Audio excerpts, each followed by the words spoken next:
আজকে রথ দেখতে গিয়ে এমন কিছু দেখে ফেললাম যেটা আগে কখনোই দেখিনি। আর আজকে একদিনে আমরা 3টে রথ দেখে ফেললাম, যেটা আলাদা আলাদা স্বাদ ছিল। তো প্রথমে চলে এসেছিলাম আমাদের গ্রামের রথটা, সেটা অপরূপ সুন্দর লাগছিল, দেখে মনেই হচ্ছিল না পুরো রাজাদের মতো রথ লাগছিল।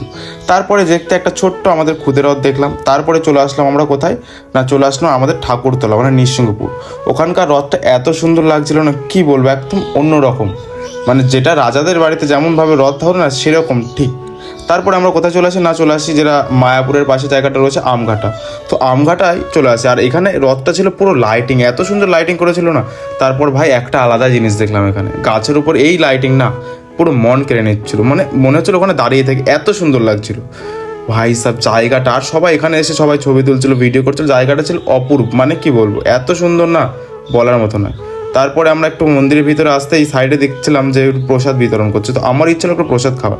তো ঘটুকে বললাম প্রসাদ আনতে, তো ঘটু এনে দিল প্রসাদ। তো আজকের ভিডিওটা এখানে শেষ করছে, তো টাটা বাবা।